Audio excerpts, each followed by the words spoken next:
على عباده الذين اصطفى أما بعد فأعوذ بالله من الشيطان الرجيم بسم الله الرحمن الرحيم إن الله يحب الذين يقاتلون في سبيله صفا كأنهم بنيان مرصوص وقال النبي صلى الله تعالى عليه وسلم المؤمن للمؤمن كالبنيان يشد بعض وبلغنا رسوله النبي الكريم ونحن على ذلك لمن الشاهدين والشاكرين والعاقبة للمؤمنين والمتقين والحمد لله رب العالمين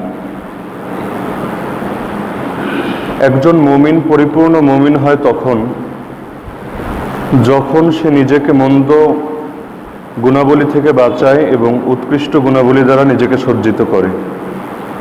এই মন্দ কথাটা ব্যাপক, আকীদার সঙ্গে সম্পর্কিত হোক, ইবাদতের সঙ্গে সম্পর্কিত হোক, পারস্পরিক লেনদেনের সঙ্গে সম্পর্কিত হোক, সামাজিক আচার আচরণের সঙ্গে সম্পর্কিত হোক, রাজনীতি অর্থনীতির ক্ষেত্রে সম্পর্কিত হোক, অথবা মানুষের স্বভাব চরিত্রের সঙ্গে সম্পর্কিত হোক, সকল ক্ষেত্রে একজন মুমিন কোন পথে চললে সফলতা লাভ করবে আর কোন পথে চললে ব্যর্থ হবে এটা নির্ধারণ করার জন্য তার পঞ্চ ইন্দ্রিয় যথেষ্ট নয়। আমাদের দৃষ্টিশক্তির সীমাবদ্ধতা আছে, শ্রবণ শক্তির সীমাবদ্ধতা আছে, ত্বকের শক্তির সীমাবদ্ধতা আছে। এভাবে পঞ্চ ইন্দ্রিয়, আমাদের চোখ তো এতটাই দুর্বল যে এই চোখ দ্বারা নিজের চোখকেই দেখতে পারি না। যদি নিজের চোখকে দেখার প্রয়োজন হয় আলাদা আয়না ব্যবহার করতে হয়। তাহলে যেই চোখ দ্বারা নিজের চোখটাকেই দেখতে পারি না সেই চোখ দ্বারা কিভাবে আল্লাহকে দেখব, সেই চোখ দ্বারা কিভাবে অদৃশ্যের বিষয়গুলো জানব, সেই চোখ দ্বারা কিভাবে যেই জিনিসগুলো আমার সামনে নেই সেই জিনিসগুলো আমি অনুভব করব। তো মানুষের পঞ্চ ইন্দ্রিয়ের শক্তির সীমাবদ্ধতা আছে।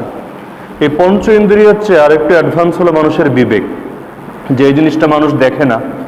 যেমন এই কাজ করলে এর পরিণামটা কি হতে পারে এটা আমি দেখতে পারবো না, ঘ্রাণও নিতে পারবো না, স্পর্শও করতে পারবো না, কিন্তু আমার বিবেক দ্বারা এর কিছুটা অনুমান আমি করতে পারবো যে আমি যদি এভাবে ব্যবসা করি লাভ হবে, যদি এই পন্থায় ব্যবসা করি ক্ষতি হবে। এটা কিন্তু আমি চোখ দ্বারাও দেখছি না, হাত দ্বারাও ছুঁইতে পারছি না, বরং এটা আমি আমার বিবেক দ্বারা অনুভব করছি। এর দ্বারা বোঝা গেল মানুষের পঞ্চ ইন্দ্রিয়ের চাইতে মানুষের বিবেক একটু অগ্রগামী। কিন্তু এই বিবেকেরও সীমাবদ্ধতা আছে। আমরা আমাদের বিবেক দ্বারা কিয়ামতের দিন আমাদের হিসাব নিকাশ কেমন হবে এটাকে আমরা অনুভব করতে পারবো না। যেই মানুষের সামনে ওহির কোনো জ্ঞান নেই সেই মানুষ এই বিবেক দ্বারা আল্লাহ তাআলার শরীয়ত, তার হালাল তার হারাম, আল্লাহ তাআলার নির্দেশিত পথ এবং পন্থা সবকিছু রপ্ত করতে পারবে না। তো আল্লাহ তাআলা বিবেকের একটা সীমাবদ্ধতা দিয়েছেন। তো সবকিছুই যখন সীমাবদ্ধ তাহলে মানুষ সফল হবে কিভাবে, মানুষ জান্নাতি হবে কিভাবে, নিজেকে সৌভাগ্যবানদের অন্তর্ভুক্ত করবে কিভাবে? তো আল্লাহ তাআলা নিজ অনুগ্রহ বশত সেই মাধ্যম আমাদের সামনে খুলে দিয়েছেন।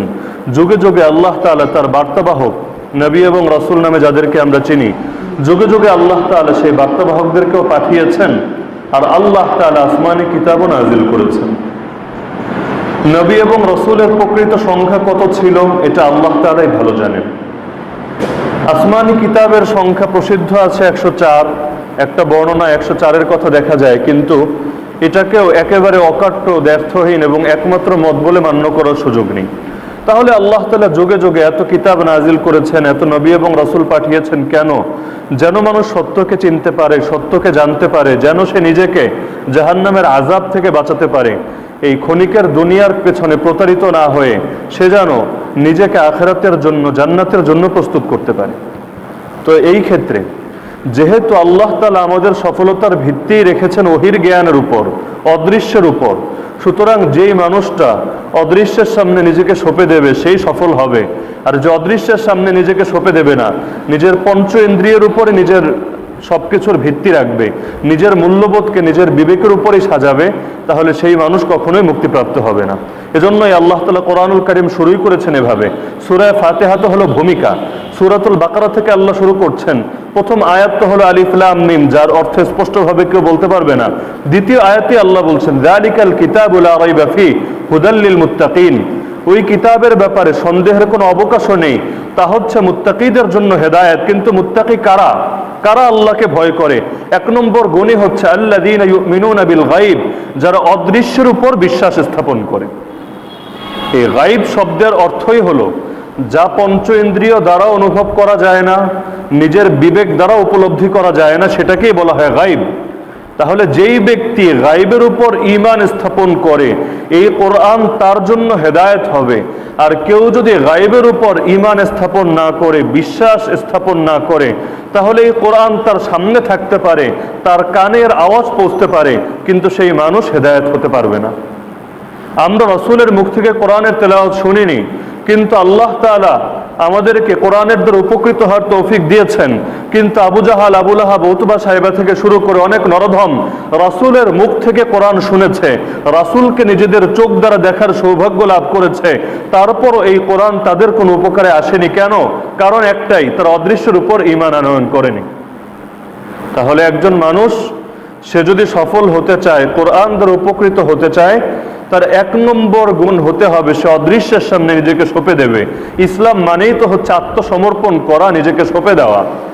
এজন্যই আল্লাহ তাআলা কোরআনে বলেন সূরাতুল বাকারায়, ইউযিল্লু বিহি কাসীরা ওয়া ইয়াহদি বিহি কাসীরা। এই কোরআন দ্বারা আল্লাহ অনেককে গোমরাহ করেন, বিপদগামী করেন, পথভ্রষ্ট করেন। আবার একই কোরআন দ্বারা আল্লাহ অনেককে সঠিক পথ প্রদর্শন করেন, সুপথে পরিচালিত করেন। কোরআন একটাই, কিন্তু একই কোরআন দ্বারা কেউ হয় আবু বকর আর কেউ হয় আবু জাহাল। উভয়ের সামনেই কোরআন ছিল, উভয়ের কর্ণকুহরে কোরআনের আওয়াজ ধ্বনিত হয়েছিল, কিন্তু একজন কোরআন পেয়ে সুপথ প্রাপ্ত হয়েছিল, আরেকজন কোরআন পেয়ে গোমরাহ হয়েছিল। হাদিসের মধ্যে রাসূল বলেন, ইন্নাল্লাহা ইয়ারফাউ বিহাযাল কিতাবি আকওয়ামা ওয়া ইয়াদাউ বিহি আখারিন।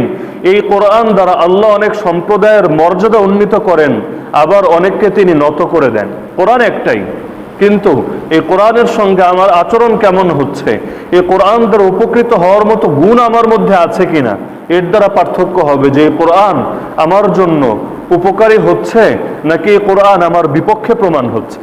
রাসূল হাদিসে বলেন, আল কোরআন হুজ্জাতুন লাকা আও আলাইকা। কোরআন হয়তো তোমার পক্ষে প্রমাণ হবে অথবা তোমার বিপক্ষে প্রমাণ হবে, মাঝামাঝি কিছু নেই। কিয়ামতের দিন প্রতিটা মানুষের ক্ষেত্রে এই কোরআন থাকবে, কিন্তু এটা হয়তো তার পক্ষে প্রমাণ হবে অথবা তার বিপক্ষে প্রমাণ হবে। প্রমাণের কথা কেন বলছেন? যে আল্লাহ তাআলা মানুষকে বিবেক দিয়েছেন। গরু, ছাগল, অন্যান্য পশু পাখি, জীবজন্তুর সঙ্গে মানুষের পার্থক্য এখানে যে আল্লাহ তাআলা মানুষকে এক পর্যাপ্ত বিবেক দিয়েছেন, যা দ্বারা সে আলো এবং অন্ধকারের মধ্যে পার্থক্য করতে পারে, সত্য এবং মিথ্যার মধ্যে পার্থক্য করতে পারে, হকপন্থী এবং বাতিলপন্থীর মধ্যে পার্থক্য করতে পারে, আসল নবী এবং ভণ্ড নবীর মধ্যে পার্থক্য করতে পারে। কিন্তু আল্লাহ তাআলা অন্যান্য জীবজন্তুর মধ্যে এই বিবেক এতটা পরিমাণে দেননি। তো এই বিবেকের দ্বারা আল্লাহ পার্থক্য করে দিয়েছেন। তারপরও আল্লাহ কেন আলাদাভাবে নবী পাঠালেন? আল্লাহ তাআলা কেন আলাদাভাবে কিতাব নাজিল করলেন? অথচ একজন মানুষ যদি তার বিবেককে যথাযথভাবে কাজে লাগায়, স্রষ্টার অস্তিত্বকে সে চিনতে পারবে। তার শরীয়ত হয়তো জানতে পারবে না, কিন্তু তার অস্তিত্ব সে চিনতে পারবে। সারাটা দুনিয়া কিভাবে এত নিপুণভাবে পরিচালিত হচ্ছে, প্রতিদিন এক নিয়মে সূর্য উঠছে আবার ডুবে যাচ্ছে, সূর্য ডোবার পরে আবার চাঁদ আসছে, চাঁদ হারিয়ে যাচ্ছে, দিন রাতের আবর্তন বিবর্তন হচ্ছে। এই সবগুলো জিনিস নিয়ে যদি একজন মানুষ চিন্তা ফিকির করে, অফি কুল্লি আয়াতুন তাদুল্লু আলা আন্নাহু ওয়াহিদু, সব জিনিসের মধ্যে আল্লাহ তাআলা নিদর্শন লুকায়িত রেখেছেন, যার দ্বারা মানুষ এটা চিনতে পারবে যে এর পেছনে একজন পরিচালক রয়েছে। এরপরও আল্লাহ তাআলা আলাদাভাবে কিতাব কেন নাজিল করলেন, রাসূল কেন পাঠালেন? কোরআনে নিজে কারণ বলেছেন যে এটা যেন আমাদের জন্য একটা প্রমাণ হয়ে যায়। কিয়ামতের দিন যেন আল্লাহর কাছে দাঁড়িয়ে না বলতে পারে, আল্লাহ মা জাআনা মিন বাশীর ওয়ালা নাযীর, আমাদের কাছে কোনো সুসংবাদদাতাও আসেনি, কোনো সতর্ককারীও আসেনি, তাই আমরা সত্যকে চিনতে পারিনি। যদি আসতো তাহলে অবশ্যই আমরা সত্যকে চিনতে পারতাম। এজন্যই আল্লাহ তাআলা কোরআনে বলেন, আমি কোনো সম্প্রদায়কে ততক্ষণ পর্যন্ত ধ্বংস করি না যতক্ষণ না তাদের কাছে সতর্ককারী পাঠাই। এজন্য প্রত্যেক জাতির কাছেই আল্লাহ তাআলা সতর্ককারী পাঠিয়েছেন, যেন কিয়ামতের দিন আল্লাহর কাছে দাঁড়িয়ে হুজ্জতবাজি করতে না পারে যে আল্লাহ তুমি তো আমাকে তোমার পরিচয় লাভ করার মাধ্যম আমার সামনে খুলে রাখোনি, তাই আমি চিনতে পারিনি। আল্লাহ তাআলা খুলে রেখেছেন, সব যুগেই খুলে রেখেছেন। এমনকি যেই যুগে মুহাম্মদুর রাসূলুল্লাহ সাল্লাল্লাহু আলাইহি ওয়াসাল্লাম নিজেকে নবী হিসেবে উপস্থাপন করছেন, একই যুগে দুইজন ভণ্ড নবী মুসাইলামা কাযযাব এবং আসওয়াদ আনসি, তারাও নিজেদেরকে নবী হিসেবে দাবি করেছিল। কিন্তু কে সত্য নবী আর কে ভণ্ড নবী এটা পার্থক্য করার মতো হাজার হাজার প্রমাণ আল্লাহ তাআলা মানুষের সামনে দিয়ে রেখেছিলেন। অন্যথায় কি দরকার ছিল রাসূলের আঙ্গুলের ইশারায় চাঁদকে দ্বিখণ্ডিত করা? রাসূল তো কোনো জাদুকর না, তিনি তো ম্যাজিক দেখানোর জন্য দুনিয়াতে আসেননি। তার হাতে কেন এই সকল মিরাকেল প্রকাশিত হতে হবে? তো কারণ তো একটাই, যে আল্লাহ তাআলা এর দ্বারা তার নবুয়তের সত্যতা প্রমাণিত করতে চান।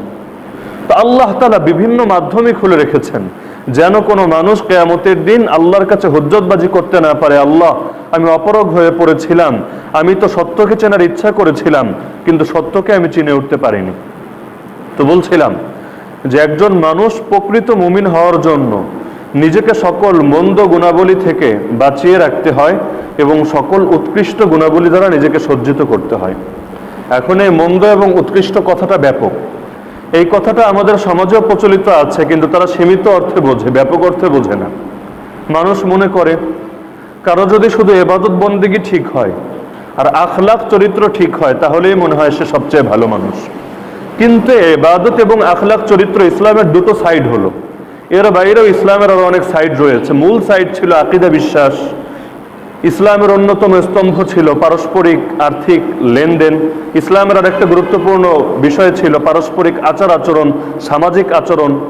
তো এই যে বিষয়গুলো, এগুলোর ক্ষেত্রে যদি কোনো মানুষ নিজেকে পরিশুদ্ধ না করে, শুধুমাত্র ইবাদতের ক্ষেত্রে পরিশুদ্ধ করলো আর চরিত্রের ক্ষেত্রে পরিশুদ্ধ করলো, তাহলেই তাকে সবচেয়ে ভালো মানুষ হিসেবে বিবেচনা করার সুযোগ নেই। মাঝে মাঝে দেখবেন কিছু মানুষ বলে যে বর্তমান সময়ে কাফেররাও মুসলমানদের চাইতে ভালো। অনেক হিন্দু ব্যবসায়ী, খ্রিস্টান ব্যবসায়ী দেখা যায় তারা মুসলমানদের চাইতে ভালো। এর দ্বারা সে বোঝায় থাকে যে মুসলমান হয়তো মিথ্যা বলে, মুসলমান ব্যবসায়ী হয়তো তাকে মিথ্যা প্রতিশ্রুতি দেয়, তাকে ঠকায়, কিন্তু একজন হিন্দু ব্যবসায়ী হয়তো তার সঙ্গে এরকম দাগাবাজি করে না, ধোকাবাজি করে না। এর দ্বারা সে বুঝিয়ে থাকে যে এই যুগে মুসলমানের চাইতে হিন্দুও ভালো, খ্রিস্টানও ভালো। নাউযুবিল্লাহ মিন যালিক। অথচ একজন ব্যক্তি যদি রাষ্ট্রদ্রোহী হয়, রাষ্ট্র তার জন্য সবচেয়ে কঠিন শাস্তিটাই বরাদ্দ রাখবে। কিন্তু যেই ব্যক্তি রাষ্ট্রদ্রোহী তার মধ্যে কি কিছু ভালো গুণ নেই? পৃথিবীতে এমন একজন মানুষও দেখাতে পারবেন না যার মধ্যে কিছু ভালো গুণ নেই। যে ধর্ষক, যে খুনি, যে প্রফেশনাল কিলার, তার মধ্যে আপনি দেখবেন কিছু কিছু ক্ষেত্রে অনেক ভালো গুণ আছে যা আরো হয়তো হাজার মানুষের মধ্যেও নেই। কিন্তু একজন মানুষের মধ্যে যদি মৌলিক সমস্যা থাকে, তো শাখাগত ভালো গুণের কারণে পৃথিবী তাকে ভালো বলে না। একটা সন্তান যদি বেয়াদব হয়, সে যদি অবাধ্য হয়, বাবা মার সঙ্গে বেয়াদবির পর বেয়াদবি করেই যেতে থাকে, বাবা মা হয়তো এক পর্যায়ে বিরক্ত হয়ে তাকে ত্যায্যপুত্র করে দেয়। কিন্তু খুঁজলে দেখা যাবে এই সন্তানটার মধ্যেও অনেক ভালো গুণ আছে। তাহলে তাকে ত্যায্যপুত্র করলো কেন? তার সেই ভালো গুণকে বিবেচনা করলো না কেন? কারণ একটাই, যার মধ্যে মৌলিক সমস্যা থাকে, মূলেই যার সমস্যা, শিকড়েই যার সমস্যা, তার শাখা প্রশাখা যদি ভালো থাকে সেটার কোনো বিবেচনা করা হয় না। একইভাবে একজন মানুষ যখন নেমক হারাম হয়, আরে দুনিয়ার মানুষের সঙ্গে নেমক হারামির আর কতটুকু দাম আছে? আল্লাহর খেয়ে আল্লাহর পরে যেই সত্তা তাকে জীবন দিয়েছেন, যার হাতে তার মরণ, যার হাতে তার সুস্থতা অসুস্থতা, প্রতিটা মুহূর্তে যার নেয়ামত ছাড়া সে বেঁচেই থাকতে পারবে না, তো সেই মানুষের সকল কিছু ভোগ করে তার অস্তিত্বকেই সে স্বীকার করে না। আর এর চাইতে বড় বেয়াদব আর বড় নেমক হারাম আর অকৃতজ্ঞ কি হতে পারে? তো যেই মানুষের মূলেই সমস্যা, তো সেই মানুষের শাখাগত গুণের বিবেচনায় আপনি কিভাবে তাকে একজন বিশ্বাসী বান্দার চাইতে উত্তম বলতে পারেন? একটা উদাহরণ দেই। কোনো মানুষ যদি রাজাকারের পক্ষে কথা বলে, সমাজের চোখে কিন্তু সেও অপরাধী হয়ে যাবে। সে কেন অপরাধী? সে তো নিজে রাজাকার না, হয়তো যুদ্ধের সময় তার জন্মই হয়নি। তাহলে সে অপরাধী কেন? সে অপরাধী এ কারণে যে সে নিজে যদিও যুদ্ধাপরাধী নয়, কিন্তু সে যুদ্ধাপরাধীকে সমর্থন করেছে। অথচ যেই ব্যক্তি যুদ্ধাপরাধী হতে পারে তার মধ্যেও 500-1000 ভালো গুণ আছে, তারপরও তাকে সমর্থন করার অপরাধী সে অপরাধী। আচ্ছা, এবার আমাকে বলেন, একটা রাষ্ট্রের বিরুদ্ধে বিদ্রোহ করা বড় অপরাধ নাকি আল্লাহর বিরুদ্ধে বিদ্রোহ করা বড় অপরাধ? তো একজন মানুষ যখন আল্লাহর বিরুদ্ধে বিদ্রোহ করে, এত বড় একজন অপরাধী, এত বড় একজন বিদ্রোহী, আর সেই মানুষটার পক্ষে আপনি সাফাই গাচ্ছেন, তাকে সমর্থন দিচ্ছেন, বড় গলায় তাকে বিশ্বাসী বান্দাদের চাইতে উত্তম বলছেন, তাহলে আল্লাহর দৃষ্টিতে আপনিও কত বড় অপরাধী হয়ে যাবেন। এজন্যই হাদিসে বলা হয়েছে, আওসাকু উরাল ঈমান আল হুব্বু ফিল্লাহ ওয়াল বুগদু ফিল্লাহ ওয়াল মুওয়ালাতু ফিল্লাহ ওয়াল মুআদাতু ফিল্লাহ। ঈমানের সবচেয়ে বিশ্বস্ত, নির্ভরযোগ্য, শক্তিশালী ভিত্তি হচ্ছে চারটা। এক নম্বরে আল্লাহকে কেন্দ্র করে ভালোবাসা, দুই নম্বরে আল্লাহকে কেন্দ্র করে ঘৃণা করা, তিন নম্বরে আল্লাহকে কেন্দ্র করে বন্ধুত্ব স্থাপন করা, চার নম্বরে আল্লাহকে কেন্দ্র করে শত্রুতা স্থাপন করা। আপনি বলবেন এগুলো আবার ইমানের মজবুত ভিত্তি হয় কিভাবে? ইমানের মজবুত ভিত্তি নামাজ হতে পারে, হজ হতে পারে, রোজা হতে পারে, যাকাত হতে পারে, জিহাদ হতে পারে, অন্যান্য বিষয়গুলো হতে পারে। এগুলো তো অনেক পরের বিষয়, অনেক শাখাগত বিষয়। তাহলে এগুলোকে কেন ইসলামের এতটা গুরুত্বপূর্ণ ভিত্তি বলে অভিহিত করা হচ্ছে? কারণ একটাই, যেই মানুষ তার প্রাকৃতিক বিষয় যেমন ভালোবাসা, ঘৃণা, বন্ধুত্ব, শত্রুতা, এগুলো মানুষের স্বভাবগত বিষয়, প্রাকৃতিক বিষয়। একজন কাফেরও কি ভালোবাসে না? একজন নাস্তিকও কি ভালোবাসে না? বাসে। তো একটা প্রাকৃতিক বিষয়কেও যখন মানুষ শরীয়তের অনুগামী করে ফেলবে, যেই কাজটা প্রতিটা মানুষই করে এবং মানুষ হিসাবে তাকে করতেই হবে, এছাড়া তার জীবনটাই তার কাছে হয়তো একসময় অর্থহীন মনে হবে, সেই কাজের ক্ষেত্রেও যখন সে আল্লাহর বিধানকে সামনে রাখে, শরীয়তের সামনে নিজেকে সঁপে দেয়, তাহলে অন্যান্য ক্ষেত্রে সেই মানুষ তো আরো বেশি ইসলামকে অগ্রগণ্য করবে, সব ক্ষেত্রে আল্লাহর সামনে আরো বেশি আনুগত্য প্রদর্শন করবে, এটাই স্বাভাবিক। এজন্য বলা হচ্ছে এই চারটা হচ্ছে ইসলামের গুরুত্বপূর্ণ স্তম্ভ। কারণ এই চারটা যা ঠিক হয়ে যাবে তার ঈমান পরিপূর্ণ হয়ে যেতে বাধ্য। এজন্য আবু দাউদ শরীফের হাদিসে বলা হয়েছে, রাসূলুল্লাহ সাল্লাল্লাহু আলাইহি ওয়াসাল্লাম বলেন, মান আহাব্বা লিল্লাহ ওয়া আবগাদা লিল্লাহ ওয়া আতা লিল্লাহ ওয়া মানাআ লিল্লাহ ফাকাদ ইসতাকমালাল ঈমান। যেই ব্যক্তি আল্লাহর জন্য ভালোবাসে, আল্লাহর জন্য ঘৃণা করে, দান করলেও আল্লাহর জন্য দান করে, আর দান করা থেকে বিরত থাকলেও একমাত্র আল্লাহর জন্যই বিরত থাকে, সেই বান্দা ঈমানকে পরিপূর্ণ করে ফেলেছে। তো এর দ্বারা নামাজ রোজাকে অস্বীকার করা উদ্দেশ্য নয়, বরং বোঝানো উদ্দেশ্য যে এই বিষয়গুলোকেও যে ইসলামের অনুগামী করে ফেলবে, এই বিষয়গুলোর ক্ষেত্রেও সে আল্লাহকে ভুলে যাবে না, বরং আল্লাহর বিধানকেই প্রাধান্য দেবে। তো অন্যান্য ক্ষেত্রে তার চেয়ে পাক্কা এবং সাচ্চা মুমিন আর কেউ হতে পারে না। তো বলছিলাম যে সব ক্ষেত্রে নিজের ভেতর থেকে মন্দ গুণগুলো বের করতে হবে, ভালো গুণগুলো প্রবেশ করাতে হবে, তাহলে একজন মানুষ আল্লাহর দৃষ্টিতে পরিপূর্ণ মুমিন হিসাবে বিবেচিত হবে। কারো যদি মূলে সমস্যা থাকে, তার শাখাগত ভালো আচরণগুলো তার পরকালের মুক্তির জন্য যথেষ্ট হবে না। যারা দুনিয়াতে কাফের আছে, মুশরিক আছে, আমরা এটা বলি না যে তাদের ভালো গুণ নেই, বিভিন্ন ভালো গুণ তাদের থাকতে পারে। কেউ হয়তো দানবীর ছিল, কেউ হয়তো তার সারা জীবনে যা কিছু উপার্জন করেছে এর 50%ই মানুষের কল্যাণে, সামাজিক বিভিন্ন সেবামূলক কাজের পেছনে ব্যয় করেছে। আমরা বলবো না যে আল্লাহ জালেম, যে আল্লাহ তাকে কোনো প্রতিদান দেবেন না, তাকে ঠকাবেন। একজন মুমিন সারা জীবনে দান করেনি, আর সে সারাটা জীবন ভরে দান করেছে, যে আল্লাহ তাআলা মনে হয় মুমিনকে ফ্রি দানের সওয়াব দিয়ে দেবেন আর তাকে মনে হয় কিছুই দেবেন না, আমরা এমনটা বলি না। বরং আল্লাহ জালেম না, আল্লাহ তাকেও দেবেন, কিন্তু সেই দেওয়াটা আখিরাতে দেবেন না, দুনিয়াতেই দিয়ে দেবেন। কাফেররা সার্বিক বিবেচনায় মুমিনদের থেকে ভালো অবস্থানে থাকে দুনিয়াতে। কেন? কারণ তাদের প্রতিদানগুলো আল্লাহ তাআলা নগদে দিয়ে দিচ্ছেন, আর মুমিনদের প্রতিদানগুলো মৌলিকভাবে আখিরাতের জন্য বাকি রাখছেন। দুনিয়াতে যৎকিঞ্চিত আল্লাহ তাআলার ইচ্ছা হচ্ছে আল্লাহ তাআলা দিচ্ছেন, যার জন্য ইচ্ছা হচ্ছে দিচ্ছেন, যাকে ইচ্ছা হচ্ছেন দিচ্ছেন না। তার মূল প্রতিদানটা তো আখিরাতের জন্যই বরাদ্দ আছে।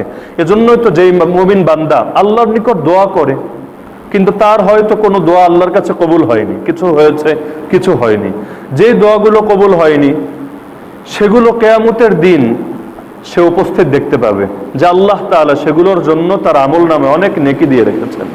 তো সেই বান্দা এটা দেখে পেরেশান হয়ে যাবে, আফসোস করতে থাকবে, আয়রে দুনিয়াতে কোনো দোয়াই যদি কবুল না হতো, সব দোয়াই যদি আজকের এই দিনের জন্য বরাদ্দ থাকতো, আমি আরো কত বড় ধনী হয়ে যেতাম। একজন মুমিন বান্দা সুবহানাল্লাহ বললে তার পকেটে 100 টাকার নোট চলে আসে না।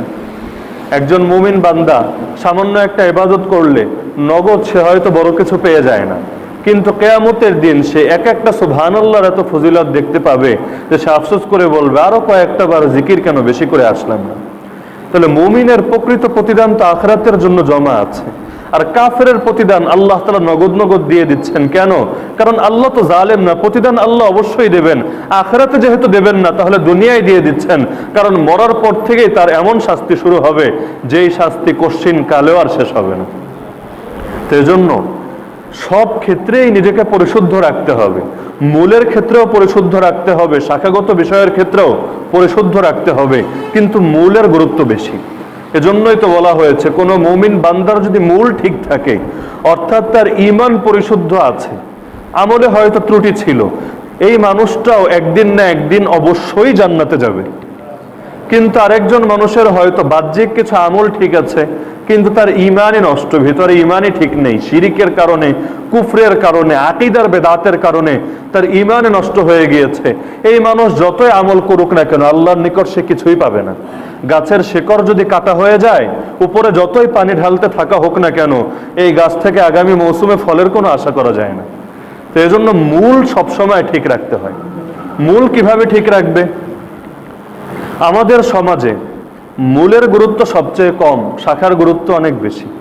আমরা কিছু প্রতীকী কাজ, কিছু সামাজিক ইবাদতকেই মনে করে ফেলেছি একমাত্র ইসলাম। ব্যাপক একটা বিষয়, পূর্ণাঙ্গ একটা জীবন ব্যবস্থা, সেটাকে সীমাবদ্ধ করে ফেলেছি কিছু প্রতীকী কাজের মধ্যে। যদি এই কাজগুলো কারো মধ্যে পাওয়া যায়, আমরা তাকে পরিপূর্ণ মুমিন হিসাবে বিবেচনা করি। যদি কারো মধ্যে না পাওয়া যায়, আমরা তাকে প্রকৃত মুমিন হিসাবে বিবেচনা করি না। কিন্তু ভিত্তি যেটার উপর হওয়া দরকার ছিল, সেটাকে আমরা ভিত্তি বানাইনি। কিছু কিছু কথা, কিছু কিছু বাক্য সমাজে স্বীকৃত সত্যের রূপ পরিগ্রহ করেছে, কিন্তু সেগুলো পুরোটাই অবাস্তব। মূল উদাহরণে যাওয়ার আগে ছোট্ট একটা শাখাগত উদাহরণ দিই। আমাদের সমাজে একটা স্বীকৃত বাস্তবতার মতো কথা হলো, ইসলাম ছড়িয়েছে আখলাকের দ্বারা, চরিত্রের দ্বারা, উত্তম মাধুর্যের দ্বারা, তরবারির দ্বারা নয়। শুনেছেন না কথাটা? একটা স্বীকৃত বাস্তবতার মতো হয়ে গিয়েছে যে ইসলাম ছড়িয়েছে তরবারির দ্বারা নয়, বরং আখলাকের দ্বারা, উত্তম চরিত্রের দ্বারা। বাহ্যিক বিবেচনায় কথাটাকে তো সুন্দরই মনে হয়। হ্যাঁ, আসলেই তো। যদি কোনো মানুষের গলায় তরবারি রেখে বলা হয় তুই কালেমা পড়, সে যদি তরবারির ভয়ে কালেমা পড়েও নেয়, তাহলে সেই মানুষ কি মুমিন হবে? কারণ ঈমান তো শুধু মৌখিক ঘোষণার নাম না, ঈমান হচ্ছে অন্তর থেকে সত্যকে মেনে নেওয়ার নাম। তরবারি দ্বারা মুখ থেকে একটা বাক্য উচ্চারণ করানো যায়, কিন্তু অন্তরের উপর তো আর তরবারির প্রভাব চলে না। তাহলে বাহ্যিক বিবেচনায় কথাটাকে তো অনেক সত্য, সুন্দর এবং স্বীকৃত বাস্তবতা মনে হচ্ছে। কিন্তু এটাকে যদি একটু গোড়া থেকে বিবেচনা করি, তাহলে বিষয়টা কেমন দাঁড়াচ্ছে যে একদিকে আমরা রাখছি আখলাককে, চরিত্রকে, আর একদিকে রাখছি তরবারিকে। যেখানে তরবারি আছে চরিত্র নাই, যেখানে চরিত্র আছে তরবারি নাই। এবার রাসূলের জীবনের সঙ্গে এটাকে মিলান, কারণ কোরআন এর বাস্তবিক নমুনাই হচ্ছে রাসূলুল্লাহ সাল্লাল্লাহু আলাইহি ওয়াসাল্লামের জিন্দেগি। আয়েশা রাদিয়াল্লাহু আনহাকে রাসূলের জীবনী সম্পর্কে জিজ্ঞেস করা হয়েছিল, তিনি বলেছিলেন কানা খুলুকুহু আল কুরআন, রাসূলের জীবনাদর্শ হচ্ছে এই কোরআন। কোরআনের মধ্যে তাত্ত্বিকভাবে যেটা দেখতে পাচ্ছ, এর প্র্যাকটিক্যাল নমুনাই হচ্ছে রাসূলের জীবনী। তাহলে কোরআনকে যদি পরিপূর্ণভাবে বুঝতে চাই, মন গড়া ভাবে এটাকে ব্যাখ্যা করার সুযোগ নেই, রাসূলের জীবনের সঙ্গে মিলিয়ে এটাকে গ্রহণ করতে হবে। রাসূলের জীবনের নবুয়তি জীবন ছিল মোট 23 বছর, আমরা সবাই জানি। 13 বছর কেটেছে মক্কায়, 10 বছর কেটেছে মদিনায়। মক্কার 13 বছরে রাসূল তরবারি ব্যবহার করেননি, মদিনার 10 বছরে প্রচুর পরিমাণ তরবারি ব্যবহার করেছেন। আগে যেহেতু আমরা বলে এসেছি আখলাক আলাদা, তরবারি আলাদা, ইসলাম ছড়িয়েছে আখলাকের দ্বারা, তরবারির দ্বারা না। এর অর্থ হচ্ছে আমার নবী মক্কার 13 বছরে আখলাক ওয়ালা নবী ছিলেন, মদিনার 10 বছরে তিনি বদ আখলাক ওয়ালা নবী হয়ে গেছেন। কারণ সেই যে আগে বলে এসেছি যে তরবারি আলাদা, আখলাক আলাদা। যেখানে তরবারি আছে আখলাক নাই, যেখানে আখলাক আছে তরবারি নাই। দুটোকে আমরা পারস্পরিক বিরোধী হিসাবে দাঁড় করিয়েছি।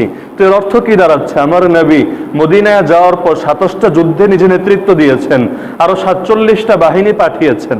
আসলে কয়টা পাঠিয়েছেন অনেক ইখতিলাফ, কারো মতে 47, কারো 49, 66 পর্যন্ত মতামত আছে, বিভিন্ন মত। ধরে নিলাম 47, তাহলে 47টা বাহিনী পাঠিয়েছেন আর 27টা যুদ্ধে নিজে নেতৃত্ব দিয়েছেন। তাহলে 10 বছরে যদি এত লড়াই করেন, তাহলে এই নবী তো আর আখলাকওয়ালা নবী হতে পারেন না। নাউযুবিল্লাহি মিন যালিক। অথচ বাস্তবতা হচ্ছে আখলাক কাকে বলে? আখলাক বলা হয় যেখানে যা প্রয়োজন সেখানে সেটা দেওয়ার নামই আখলাক। উদাহরণস্বরূপ, একজন রাজাকারের সঙ্গে আপনার আচরণ আর একজন সুনাগরিকের সঙ্গে আপনার আচরণ এক হওয়ার নাম কি আখলাক? আরে বুঝে থাকলে কথা বলবেন, না বুঝলে বলবেন যে বুঝিনি। একজন যুদ্ধাপরাধীর সঙ্গে আপনার যে আচরণ আর একজন সুনাগরিকের সঙ্গেও যদি আপনার আচরণ এক হয়, এটার নাম আখলাক? পৃথিবীর কেউ এটাকে আখলাক বলবে? আপনি আপনার মায়ের সঙ্গে বেয়াদবি করেন, বাবার সঙ্গে ভালো আচরণ করেন, এটার নাম আখলাক? তাহলে আখলাক কাকে বলে? আখলাক মানে শুধু নরম নরম কথা না। আপনার ছেলেটা বেয়াদব হয়ে যাচ্ছে, মেয়েটা আরেকজনের সঙ্গে লিভ টুগেদার করছে, তাকে বসিয়ে বসিয়ে আদর করার নাম আখলাক না। যেখানে শাসন দরকার সেখানে শাসন করার নাম আখলাক। যেখানে ভালোবাসা দরকার সেখানে ভালোবাসা দেওয়ার নাম আখলাক। একজন চিকিৎসক, তার সামনে এমন একজন রোগী এসেছে যার অপারেশন দরকার, সেই চিকিৎসক যদি সে বলে আমি একজন আখলাকওয়ালা চিকিৎসক, আমি কেন কাটাচেরা করবো, এগুলো তো আমার কাজ না, আমি তাকে ভালোবাসা দেব, তাকে ফুল উপহার দেব, তাকে শুভেচ্ছা জানাবো, তাকে মিষ্টি মিষ্টি কথা শোনাবো, তাহলে আমি বড় আখলাকওয়ালা ডাক্তার হব। যদি এই কাজ করে দুনিয়ার মানুষ তাকে ডাক্তার বলবে নাকি পাগল বলবে? কেন? কারণ যেখানে চিকিৎসা দরকার সেখানে চিকিৎসা দেওয়াটার নামই হচ্ছে আখলাক। তাহলে তরবারি আর আখলাক কি সাংঘর্ষিক? আমার নবী মক্কার জীবনে তরবারি ব্যবহার করেননি, আখলাকওয়ালা নবী ছিলেন। আর মদিনায় যাওয়ার পর তরবারি ব্যবহার করেছেন, বদ আখলাকওয়ালা নবী হয়েছেন। নাউযুবিল্লাহি মিন যালিক। যার জন্য দাওয়াত দরকার তার কাছে দাওয়াত পৌঁছানোর নাম আখলাক, আর যার বিরুদ্ধে জিহাদ দরকার তার বিরুদ্ধে জিহাদ করার নাম আখলাক। আবু জাহাল ধ্বংস হয়েছে, এটাই তার সঙ্গে ছিল আখলাকের আচরণ। আবু বকর হেদায়েত প্রাপ্ত হয়েছে, এটাই ছিল তার সঙ্গে আখলাকের আচরণ। তাহলে বলছিলাম, কিছু কথা সমাজে প্রচারিত হয়ে যায়, কিন্তু এই কথাগুলোর পেছনে কি আদর্শ লুকায়িত আছে, এগুলোর ফলাফল কি দাঁড়াচ্ছে, এটা আমরা আদৌ ভাবি না। আর একটি উদাহরণ দেই। মানুষ বলে ইসলাম হচ্ছে সাম্যের ধর্ম। এই কথাটা এখন একটা স্বীকৃত এবং নির্জিত বাস্তবতার রূপ লাভ করেছে। শুনতে কত সুন্দর লাগে, ইসলাম শান্তির ধর্ম, সাম্যের ধর্ম। কেউ যদি এর সঙ্গে দ্বিমত করে তাকে বলবে তুমি কি বলতে চাও যে ইসলাম সাম্যের ধর্ম না, ইসলাম অসাম্যের ধর্ম? সেও ভেবেচাকে খেয়ে যাবে, হ্যাঁ আসলেই তো, এটা কিভাবে বলি যে ইসলাম সাম্যের ধর্ম না? সাম্য তো একটা ভালো গুণ, আর সকল ভালো ইসলামের মধ্যে আছে, তাহলে ইসলাম তো অবশ্যই সাম্যের ধর্ম হওয়ার কথা। কিন্তু আরেকটু গভীরে গিয়ে বিবেচনা করি। এই কথাগুলো প্রথমে একটা মূলনীতি হিসাবে সমাজে এস্টাবলিশ করা হয়। যখন এটা অধিকাংশের কাছে মূলনীতি হিসাবে স্বীকৃতি পায়, তখন এর আলোকে ইসলামের বিভিন্ন বিধানের উপর আপত্তি করা হয়। যেমন এই কথাটাকেই সামনে রাখেন, ইসলাম সাম্যের ধর্ম। এবার আপনাকে জিজ্ঞেস করা হলো, বাবা মারা গিয়েছে, একটা ছেলে আর একটা মেয়েকে রেখে গিয়েছে, এখন বাবার পরিত্যক্ত সম্পত্তি ভাগ হবে। ইসলাম কি বলবে? ছেলেও যতটুকু পাবে মেয়েও ততটুকু পাবে? বরং ইসলাম বলবে ছেলে যা পাবে মেয়ে তার অর্ধেক পাবে। এটা কোরআনেরই ফয়সালা, ওয়ালিয-যাকারি মিসলু হাজ্জিল উনসায়াইন। পুরুষ দুইজন নারীর সমান অংশ পাবে। তার মানে এক ছেলে যা পাবে এক মেয়ে তার অর্ধেক পাবে, কারণ দুই মেয়ের সমান অংশ একটা ছেলেকে আল্লাহ দিয়েছেন। কোরআনের ফয়সালা, কোনো হাদিসও না যে আপনি এখন বলবেন এটা কি যায়িফ না সহিহ। কোরআনের ফয়সালা, কোনো ইখতিলাফ করারও কোনো সুযোগ নেই। এখানে কোনো মাযহাবেরও বিষয় না যে হানাফি মাযহাবের কি মত আর শাফিঈ মাযহাবের কি মত, কারো কোনো ভিন্ন মতের সুযোগ নেই। যেই জিনিস কোরআন দ্বারা স্পষ্টভাবে অকাট্যভাবে দ্ব্যর্থহীনভাবে স্বীকৃত, তার সঙ্গে কেউ দ্বিমত করলে সেটা মাযহাবের নামেই হোক, মাসলাকের নামেই হোক, মানহাজের নামেই হোক, ইখতিলাফের নামেই হোক, সে কাফের হয়ে যাবে। তাহলে কারো কোনো ভিন্ন মতের সুযোগ নেই, সে যত বড় স্কলার হোক না কেন। এখন আপনি সেই মূলনীতির সঙ্গে মিলান, ইসলাম তো সাম্যের ধর্ম, সাম্য মানে সমতা। তাহলে ছেলে আর মেয়ের মধ্যে তো সমতা করলো না ইসলাম, তাহলে একটু কেমন হয়ে গেল না? এই একটু কেমন হয়ে গেল না, এটা যদি কারো অন্তরের ভেতরে আসে সে কাফের হয়ে যাবে। কারণ ঈমান মানে হচ্ছে ইয়াকিন, সুদৃঢ় বিশ্বাস, যার কারণে সব স্কলাররা এই ব্যাপারে একমত যে কারো যদি ইসলামের কোনো বিশ্বাসের ব্যাপারে, স্বীকৃত কোনো আকীদার ব্যাপারে সংশয়ও থাকে সে কাফের হয়ে যাবে। অবিশ্বাস করলে যেমনি ভাবে কাফের, অস্বীকার করলে যেমনি ভাবে কাফের, সংশয় এবং সন্দেহ পোষণ করলেও কাফের। তাহলে একটু যদি সংশয় আসে, ইসলাম সাম্যের ধর্ম, এটা তো আসলে ঠিক কথা, কিন্তু এই ক্ষেত্রে সাম্য কোথায়? তাহলে এই সংশয় যদি কারো ভেতরে আসে, সে মুমিন হবে নাকি কাফের হবে? আর একজন মানুষ আগে মুমিন থাকার পর পরে যদি কাফের হয়, তাকে বলা হয় মুরতাদ। এই মুরতাদ সাধারণ কাফের চেয়েও জঘন্য। তো এই ক্ষেত্রে আসলে ফয়সালা কি? ইসলাম কি বলে? ইসলাম আমাদেরকে শেখায়, ইসলাম হচ্ছে ইনসাফের ধর্ম, সাম্যের ধর্ম না। ইসলাম এবং সাম্য এক কথা না। সব ক্ষেত্রে সমান সমান দেওয়ার নাম সাম্য, কিন্তু ইনসাফ আলাদা বিষয়। সব ক্ষেত্রে সমান দেওয়ার নাম ইনসাফ না। যেখানে সমান দেওয়া দরকার সেখানে সমান দেওয়া হবে, যেখানে বেশকম করা দরকার সেখানে বেশকম করা হবে, এটার নাম হচ্ছে ইনসাফ। একটা উদাহরণ দিই। একটা দেয়াল, 10 ফিটের একটা দেয়াল, এই দেয়ালের বাইরে কিছু একটা হচ্ছে, আপনি এটা দেখতে চাচ্ছেন, খেলা হচ্ছে অথবা মারামারি হচ্ছে, যাই হচ্ছে দেখতে চাচ্ছেন। এখন দুইজন মানুষ দেয়ালের সামনে উপস্থিত, একজনের উচ্চতা 6 ফিট আর একজনের উচ্চতা 5 ফিট। দুইজন মানুষ পাশাপাশি উপস্থিত, উভয়ের পায়ের নিচে একই সাইজের দুটো চেয়ার দিলেন, সাম্য, একই সাইজের দুটো চেয়ার দিলেন। কিন্তু এর দ্বারা কি উভয় মানুষ সেই দৃশ্য দেখতে পাবে? যেই মানুষটা লম্বা সে হয়তো দেখতে পাচ্ছে, যেই মানুষটা খাটো সে কিন্তু দেখতে পাচ্ছে না। আপনি কিন্তু উভয়ের মধ্যে সমতা রক্ষা করেছেন, কম বেশি করেননি, আপনি সাম্য রেখেছেন, কিন্তু এটা কিন্তু ইনসাফ হয়নি। ইনসাফ হতো তখন যখন সেই 6 ফিট মানুষের নিচে যে চেয়ার দিয়েছেন, 5 ফিট অধিকারের যে মানুষটা তার নিচে এর চাইতে 1 ফিট সাইজের বেশি উঁচু চেয়ার দিয়েছেন, তখন হতো ইনসাফ। যেমন এই উদাহরণটাই ধরেন, ছেলে এবং মেয়ে। একজন মেয়ের খরচ কি আর একজন ছেলের খরচ কি, এটাকে যতক্ষণ সামনে না রাখবেন এই ভাগটাকেও আপনি বুঝতে পারবেন না। একজন ছেলে প্রাপ্তবয়স্ক হওয়ার আগ পর্যন্ত তার খরচের দায়িত্ব আল্লাহ তার অভিভাবকদেরকে দিয়ে রেখেছেন। যখন সে প্রাপ্তবয়স্ক হয়ে যায় তার খরচের দায়িত্ব কিন্তু আল্লাহ তার অভিভাবকের উপরে দেননি। আপনার ছেলের বয়স 24, 25, এরপরও আপনি তার পেছনে খরচ করেন, এটা আপনার অনুগ্রহ, ইসলামের ফরজ বিধান না। পক্ষান্তরে একজন মেয়ের ক্ষেত্রে কিন্তু বিষয়টা প্রাপ্তবয়স্ক হওয়া পর্যন্ত নয়, বরং একজন মেয়ের উপর খরচ আল্লাহ তাআলা অন্যদের দায়িত্ব দিয়ে রেখেছেন মৃত্যু পর্যন্ত। যতদিন পর্যন্ত বিয়ে না হবে বাবা খরচ করবে, বাবা না থাকলে বড় ভাই খরচ করবে, বিয়ে হওয়ার পর স্বামী খরচ করবে, স্বামী যদি না থাকে সন্তানরা খরচ করবে। যদি কারো এমন হয় কেউ নাই দুনিয়াতে, আত্মীয় স্বজনও নাই, তাহলে বাইতুল মাল অর্থাৎ ইসলামী রাষ্ট্রের অর্থনৈতিক যে কোষাগার, সেই বাইতুল মাল তার পেছনে খরচ করবে, আমিরুল মুমিনিন তার দায়িত্বশীল হয়ে যাবে। অর্থাৎ একজন নারীর জন্য খরচের কোনো খাত বরাদ্দ রাখেনি, কিন্তু তার ইনকামের জন্য অনেক খাত রেখেছে। বিয়ের সময় মোহর পায়, ইনকাম। আত্মীয় স্বজন মারা গেলে মিরাসের অংশ পায়, উত্তরাধিকারের অংশ পায়, ইনকাম। কিন্তু ব্যয়ের খাত কোথায়? অপরদিকে একজন ছেলে, তার ব্যয়ের খাতের কি শেষ আছে? বাবা মারা গিয়েছে, ফ্যামিলির পেছনে খরচ করতে হবে, বিয়ে করেছে, স্ত্রীর পেছনে খরচ করতে হবে, সন্তান হয়েছে, তাদের পেছনে খরচ করতে হবে, ভাই বোন অসহায় আছে, তাদের পেছনে খরচ করতে হবে, পাড়া প্রতিবেশীও যদি ক্ষুধার্ত থাকে, অসহায় থাকে, দরিদ্র থাকে, তাদের পেছনেও খরচ করতে হবে। তার খরচের খাত কারো জন্য 10টা, কারো জন্য 15টা, কারো জন্য 20টা, খাতের শেষ নাই। কিন্তু তার ইনকামের সোর্স কয়টা? শরীয়ত প্রদত্ত সোর্স কয়টা? মিরাস ছেলেও পায়, মেয়েও পায়, এমন না শুধু ছেলে পায়। তো এ ধরনের খাত কয়টা আছে? বিয়ের সময় ছেলে তো কোনো মোহর পায় না, মেয়ে পায়। যদি ছেলে যৌতুকের নামে নেয় সেটাকে জায়েজ বলা হয় না, হারাম বলা হয়। তাহলে তার খাত কয়টা? আয়ের খাত কয়টা, ব্যয়ের খাত কয়টা? এক পাশে রাখেন। আর মেয়ের আয়ের খাত কয়টা আর ব্যয়ের খাত কয়টা? আর এক পাশে রাখেন। এবার দুটোকে হিসাব মিলিয়ে দেখেন। যদিও বাহ্যিক দৃষ্টিকোণ থেকে মনে হচ্ছে ছেলে ডাবল পাচ্ছে, কিন্তু ব্যয়ের খাতগুলোকে সামনে রাখলে দেখবেন আর ডাবল তো দূরের কথা, মেয়ের অর্ধেকও পাচ্ছে না। কারণ যা পাচ্ছে এর চেয়ে কয়েক গুণ বেশি খরচ তার আছে। তো বাহ্যিক বিবেচনায় বেশি দেখা গেলেও আসলে সেটা বেশি না। বাহ্যিক বিবেচনায় একজন লোকের শরীরে পানি জমেছে, দেখতে অনেক মোটা মনে হচ্ছে, কিন্তু এটাকে চিকিৎসা বিজ্ঞান সুস্বাস্থ্য বলবে না, বলবে সুস্বাস্থ্য। এটাকে কোথাও ফোড়া হয়েছে, ফুলে গেছে, এটাকে বলা হবে সেই জায়গায় গোস্ত বেড়েছে।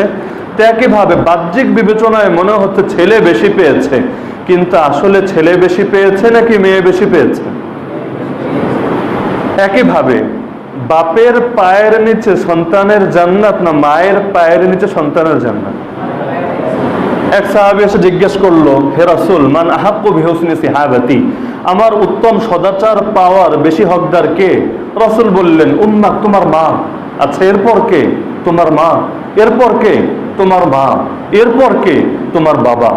সারা জীবন খরচ করলো বাবা, সবকিছু করলো বাবা, মাথার ঘাম পায়ে ফেলে রক্তকে পানি বানিয়ে সব করে গেল বাবা, আর ফি ক্রেডিট শুধু জন্ম দেওয়ার আগে কিছু কষ্ট করেছে, জন্ম দেওয়ার পরে কিছু কষ্ট করেছে, এর দ্বারাই সব মা পেয়ে যাবে। তাহলে এখানে কি মনে হয় না এখানে পুরুষকে ঠকানো হয়েছে? আসলে কোনোটাই না। ইসলাম কাউকে ঠকায়নি, ইসলাম সাম্য রক্ষা করেনি, ইনসাফ রক্ষা করেছে। নারী দুর্বল, তো নারীকে ইসলাম কিছু ক্ষেত্রে অনেক মর্যাদা দিয়েছে। নারী যেহেতু দুর্বল, ইসলাম তাকে জিহাদের বিধান দেয়নি, কিন্তু জিহাদের বিধান না দিলেও তার অন্তরে জিহাদের তামান্না থাকবে। যদি সে প্রকৃত মুমিন হয়, সে কি করবে? বুখারীর হাদিস, আয়েশা রাদিয়াল্লাহু আনহা রাসূলকে বলেন, নারাল জিহাদ আফদালুল আমাল, হে রাসূল, আমরা দেখতে পাচ্ছি জিহাদ হচ্ছে সর্বোত্তম আমল। পুরুষরা তো জিহাদের সওয়াব নিয়ে নিচ্ছে, আমরা নারী, আমাদেরকে তো জিহাদের বিধান দেওয়া হয়নি, আমরা তো জিহাদের সওয়াব পাচ্ছি না। আফালা নুজাহিদু, এখন এই সর্বোত্তম আমলটাকে আমরা করব না? রাসূল বললেন, লা, না, তোমরা এই আমল করবে না, কিন্তু ইসলাম তোমাদেরকে ঠকায়নি। ওয়ালাকুন্না আফদালুল জিহাদি হাজ্জুম মাবরুর, তোমাদের জন্য সর্বোত্তম জিহাদ হবে পবিত্র হজ।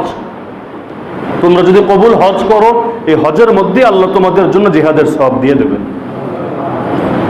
নারী, একজন নারী যদি সন্তান জন্ম দিতে গিয়ে মৃত্যুবরণ করে, তাকে শহীদের মর্যাদা দেওয়া হয়। তো নারী, সে দুর্বল, অনেক কাজ সে করতে পারবে না, এজন্য ইসলাম গুরু দায়িত্বগুলো তার উপর দেয়নি। কোনো নবী বানায়নি ইসলাম নারীকে, জিহাদের বিধান দেয়নি, ইমারতের বিধান দেয়নি, শক্ত বিধানগুলো দেয়নি, কিন্তু আমলের প্রতিদান দেওয়ার ক্ষেত্রে সমানে দিয়েছে।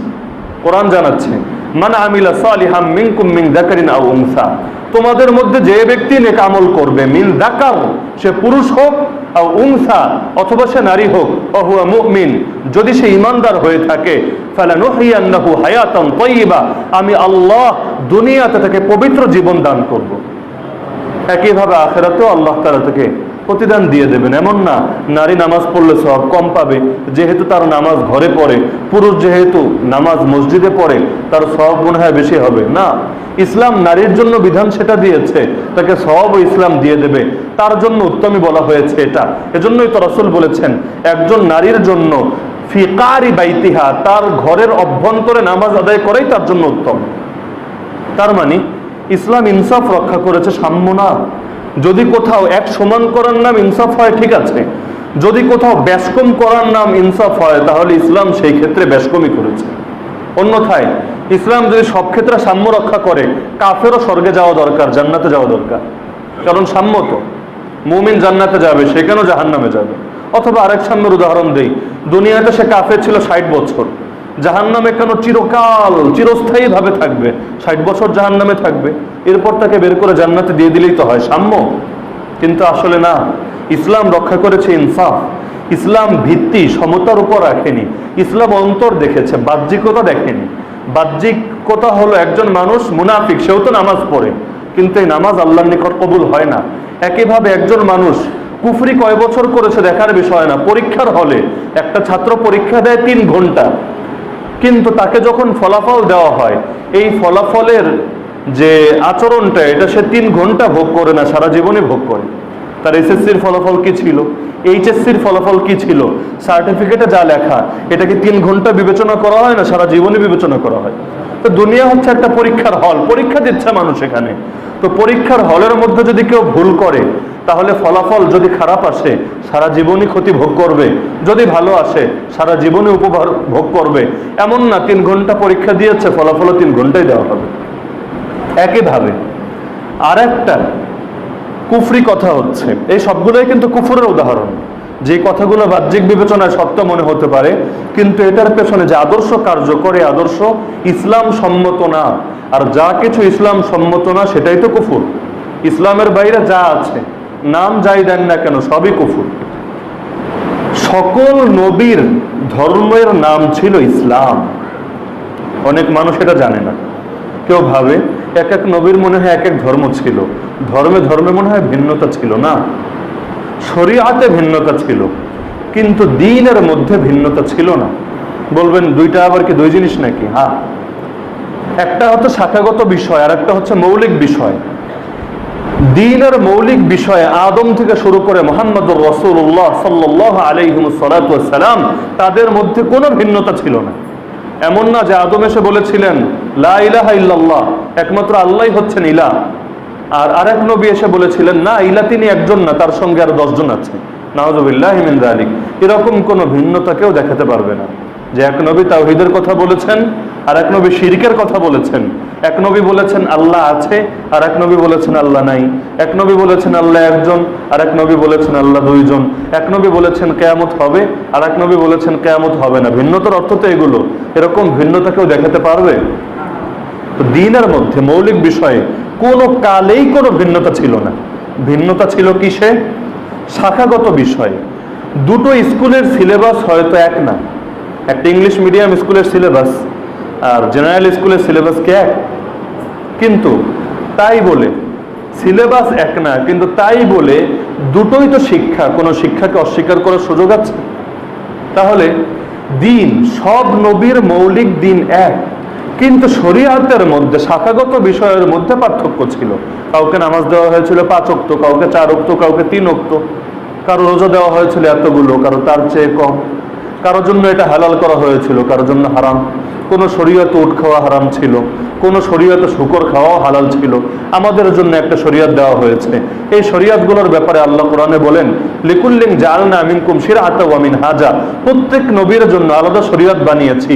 পরীক্ষার প্রশ্ন প্রতি বছর একই হবে জরুরি না, এক এক পরীক্ষায় এক একটা প্রশ্ন, প্রশ্নের মধ্যে ভিন্নতা থাকতে পারে। উদ্দেশ্য হলো পরীক্ষা করা।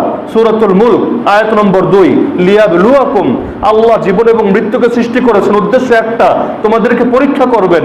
তো পরীক্ষা করার জন্য কখনো এক প্রশ্ন দিয়েছেন, কখনো আরেক প্রশ্ন দিয়েছেন, হুবহু এক প্রশ্ন সব ক্ষেত্রে দেওয়া হয়নি। তাই বলে মৌলিক শিক্ষার মধ্যে ভিন্নতা আসেন। সকল নবীর মৌলিক শিক্ষা এক, মৌলিক দিন এক। এর সবচেয়ে বড় প্রমাণ স্পষ্টভাবে আল্লাহ তাআলা কোরআনুল কারীমের সূরা আলে ইমরানে দিয়ে রেখেছেন, ইন্নাদ দীন ইনদাল্লাহ আল ইসলাম, নিশ্চয়ই আল্লাহর নিকট একমাত্র গ্রহণযোগ্য দিন, ধর্ম, জীবন ব্যবস্থা হচ্ছে ইসলাম। এই কোরআন হচ্ছে আল্লাহর কালাম।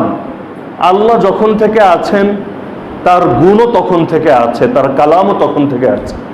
আল্লাহর যেমন কোনো আদি নেই, কোনো অন্ত নেই, তার কোনো সূচনা নেই, তার কোনো সমাপ্তি নেই। সূরাতুল হাদীদের মধ্যে বলেন হুয়াল আউয়াল ওয়াল আখির, তিনি আদি, তিনি অন্ত, তার আলাদা, তার আগে কেউ ছিল না, তারও কোনো অস্তিত্বের কোনো সূচনা নেই, বরং তিনি আদি, তিনি অন্ত। তা আল্লাহ যখন থেকে আছেন, কোরআনও তখন থেকে আছে। নাজিল করেছেন আমাদের নবীর উপর, কিন্তু বাল হুয়া কুরআনুম মাজিদ ফি লাওহিম মাহফুজ, লাওহে মাহফুজে কোরআন চিরকাল সংরক্ষিত আছে। তাহলে কোরআনের মধ্যে আল্লাহ যে কথাটা বললেন যে ইন্নাদ দীন ইনদাল্লাহিল ইসলাম, এই কথাটা কি আমাদের নবীর উপর পরবর্তীতে আলাদাভাবে নাজিল করা হয়েছে নাকি সূচনা থেকেই আছে? কারণ কোরআন হচ্ছে আল্লাহর কালাম, আল্লাহর কথা, আল্লাহর গুণ। আল্লাহ যখন থেকে আছেন তার গুণও তখন থেকে আছে। তার মানে শুরু থেকেই ফয়সালা যে আল্লাহর নিকট একমাত্র গ্রহণযোগ্য দিন কোনটা? ওমাই ইয়াবতাগি গায়রাল ইসলামি দীনা। কোরআনের ব্যাপারে আরেকটা মূলনীতি হচ্ছে, কোরআন নিজে জানিয়েছে মুসাদ্দিকাল লিমা বাইনা ইয়াদাই, এই কোরআন তার পূর্বের সকল আসমানি গ্রন্থের সত্যায়নকারী। তার মানে কোরআনের মধ্যে এমন কোনো বক্তব্য নেই যেটা তাওরাতের সঙ্গে সাংঘর্ষিক, ইনজিলের সঙ্গে সাংঘর্ষিক, জাবুরের সঙ্গে সাংঘর্ষিক, ইব্রাহিমের উপর নাজিলকৃত সহিফার সঙ্গে সাংঘর্ষিক, এমন একটা কথাও নেই। বরং কোরআনে যা কিছু আছে সেগুলো তাদের পূর্ববর্তী কিতাবে যা ছিল তার সত্যায়নকারী। এজন্য কিতাবীদের মধ্যেও যারা হককে গ্রহণ করতে চেয়েছিল, এই কোরআন তাদের সামনে আসার পর তারা গ্রহণ করে নিয়েছে, যখন দেখেছে এই কোরআনের বক্তব্য আর তাদের কিতাবের বক্তব্যের মধ্যে মৌলিক বিরোধ নেই। তার মানে কোরআনে যে বলা হলো আল্লাহর নিকট একমাত্র গ্রহণযোগ্য ধর্ম ইসলাম, বোঝা যাচ্ছে এটা শুধুমাত্র কোরআনের বক্তব্য না, তাওরাতেরও বক্তব্য, জাবুরেরও বক্তব্য, ইনজিলেরও বক্তব্য, সকল আসমানি কিতাবের বক্তব্য। কারণ কোরআন হচ্ছে পূর্বের সকল কিতাবের সত্যায়নকারী। একই সূরায় আল্লাহ বলেন ওমাই ইয়াবতাগি গায়রাল ইসলামি দীনা, যেহেতু ইসলামই একমাত্র আল্লাহর কাছে গ্রহণযোগ্য, সুতরাং ইসলাম ছাড়া অন্য যে কোনো দিন মানুষ কামনা করবে, ইচ্ছা করবে, তালাশ করবে, আকাঙ্ক্ষা করবে, তামান্না করবে। দিন শব্দটা ব্যাপক, বাংলায় ধর্ম বললে এর অর্থটা পুরোপুরি আসে না।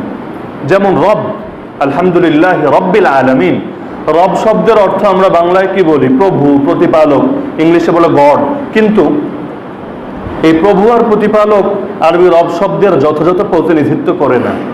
যেমন আল্লাহ কোরআনে বলেন আহাল্লাহুল বাই'a ওয়া হারামার রিবা, আল্লাহ ব্যবসাকে করেছেন হালাল, রিবাকে করেছেন হারাম। রিবা অর্থ করে সুদ, কিন্তু আরবি রিবার যে ব্যাপকতা আছে সুদের সেই ব্যাপকতা নেই। তো বাংলা সুদ আরবি রিবা শব্দের যথাযথ প্রতিনিধিত্ব করে না। এজন্য কোরআনের পরিভাষা কোরআনের মতো করেই বুঝে নিতে হয়। কোরআনের পরিভাষাকে এই সীমাবদ্ধ বাংলা ভাষা দিয়ে সব ক্ষেত্রে ঠিকভাবে চেনা যায় না, জানা যায় না, বোঝা যায় না। রব বাংলা প্রভু, কিন্তু আরবিতে রব শব্দটা অনেক ব্যাপক। রব তাকে বলা হয় যিনি জীবনদাতা, যিনি মৃত্যুদাতা, যিনি সবকিছুর অধিকারী, সবকিছুর মালিক, এর পাশাপাশি যিনি সার্বভৌম ক্ষমতার অধিকারী। তার মানে রব হওয়ার জন্য একটা মৌলিক গুণ হলো তিনি সার্বভৌম ক্ষমতার অধিকারী হবেন। সার্বভৌমত্ব একমাত্র আল্লাহর হবে। কিন্তু বাংলায় প্রভু বলতে কিন্তু সার্বভৌম ক্ষমতার অধিকারী বোঝানো হয় না। তাহলে কোনো মানুষ যদি আল্লাহকে সার্বভৌম না বলে অন্য যে কাউকে, কোনো মানুষকে, কোনো সিস্টেমকে, কোনো ধারাকে, যে কোনো কিছুকে সার্বভৌম বলে, তাহলে সেই মানুষ মুশরিক হয়ে যাবে। কারণ সে আল্লাহকে রব হিসাবেই মানেনি। ইলাহ তো পরের কথা, লা ইলাহা, এই ইলাহ তো অনেক পরের কথা। রব হিসাবে মানা প্রথম ধাপ, আল্লাহকে রব হিসাবেই মানেনি। কারণ রবের মৌলিক একটা বৈশিষ্ট্য, অপরিহার্য একটা গুণই সে আল্লাহর জন্য স্বীকার করেনি। তো আরবি এবং বাংলা আলাদা। তো আরবিতে দিন শব্দটা ব্যাপক, শুধু ধর্ম বলে এটা আসলে বোঝা যায় না। তো এখানে দিন শব্দের মধ্যে ইসলাম ছাড়া অন্য যত ধর্ম রয়েছে, যত মতবাদ রয়েছে, মতদর্শ রয়েছে, যা কিছু রয়েছে, যত জীবন ব্যবস্থা রয়েছে, তো কেউ যদি ইসলাম ছাড়া অন্য যে কোনোটাকে কামনা করে, ফালা ইউকবাল মিন, কোনোদিনও তার থেকে সেটা গ্রহণ করা হবে না। এটা কোরআনের স্পষ্ট ঘোষণা। একইভাবে কোরআনের যত আয়াত রয়েছে, কোরআনের সর্বমোট আয়াতের সংখ্যা কত? ৬,২৩৬। আর গলদ মাশহুর প্রচলিত ভুল হলো ৬,৬৬৬। প্রচলিত ভুল আপনি ক্যালকুলেটর নিয়ে বসে যেতে পারেন, প্রতিটা সূরার শুরুতে লেখাই থাকে এই সূরার মোট আয়াত সংখ্যা কত। বাসায় গিয়ে ক্যালকুলেটর দিয়ে হিসাব করবেন, ১১৪টা সূরা, সবগুলোকে হিসাব করে দেখবেন কিয়ামত পর্যন্ত ৬,৬৬৬ মিলাতে পারেন কিনা। কেউ হিসাব করে না, তোতা পাখির মতো বলেই যাচ্ছে, বলেই যাচ্ছে, প্রজন্ম থেকে প্রজন্ম চলেই যাচ্ছে, স্বীকৃত বাস্তবতা।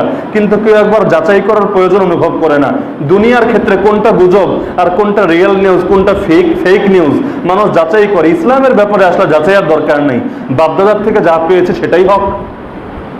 তো ৬,২৩৬ আয়াত এবং রাসূলের যত সহিহ হাদিস রয়েছে, যায়িফ থেকে শুরু করে যত হাদিস পান, কোনো একটা হাদিসও এমন দেখাতে পারবেন না, কোনো একটা আয়াতে এমন দেখাতে পারবেন না যেখানে দিন শব্দটা, যে বাংলা আমরা বলি ধর্ম, যে দিন শব্দটা এক বচন হিসেবে ব্যবহৃত না হয়ে দ্বিবচন বা বহুবচন হিসেবে ব্যবহৃত হয়েছে। বাংলায় তো দ্বিবচন নাই, বাংলায় হলো এক বচন আর বহু বচন। আরবিতে শব্দ ৩ রকম হয়, এক বচন, দ্বিবচন, বহু বচন। তো কোরআনে অথবা হাদিসে যেখানে দিনের কথা এসেছে, আল্লাহ শব্দ ব্যবহার করেছেন এক বচন, তার মানে দিন কয়টা? আরে বলেন না কয়টা? কোথাও দ্বিবচনও আসেনি, বহু বচনও আসেনি। তাহলে আপনি যে বলেন প্রত্যেক ব্যক্তি নিজ নিজ ধর্মের বিশ্বাস অনুযায়ী স্বর্গে যাবে, এই কথাকে কোরআন হাদিসের সঙ্গে সামঞ্জস্যপূর্ণ নাকি সাংঘর্ষিক? কেউ যদি বলে সকল ধর্মই সমান, সকল ধর্মই সমমর্যাদা, এটা কি ঈমানের কথা না কুফরের কথা? আপনার নামাজ ঠিক, রোজা ঠিক, হজ ঠিক, যাকাত ঠিক, এই একটা কুফরও যদি ভেতরে থাকে, পরিণাম কি জান্নাত নাকি জাহান্নাম? এজন্য মূল ঠিক করতে হবে। যেখানেই আল্লাহ দ্বীনের কথা বলেছেন, আল্লাহ বলছেন একটা, আপনি বলছেন না একাধিক, তাহলে অধিক সত্যবাদী কে, আপনি নাকি আল্লাহ? অথচ কোরআনে আল্লাহ জায়গায় জায়গায় বলেছেন ওমান আহসানু মিনাল্লাহি কিলা ওমান আসদাকু মিনাল্লাহি হাদিসা, আল্লাহর চেয়ে আল্লাহর কথাই অকাট্য, আল্লাহর কথাই ব্যর্থহীন। আমার বুঝে আসলেও সেটা মানতে হবে, বুঝে না আসলেও সেটা মানতে হবে। এটাই তো অদৃশ্যের উপর নিজেকে সঁপে দেওয়ার নাম। তো বলছিলাম দিন কয়টা? একটা। তাহলে প্রত্যেকে নিজ নিজ ধর্মের বিশ্বাস অনুযায়ী জান্নাতে যাবে। এই কথাগুলো প্রচার করে সমাজে আমরা কাফেরদেরও ক্ষতি করছি, মুসলমানদেরও ক্ষতি করছি। কিভাবে?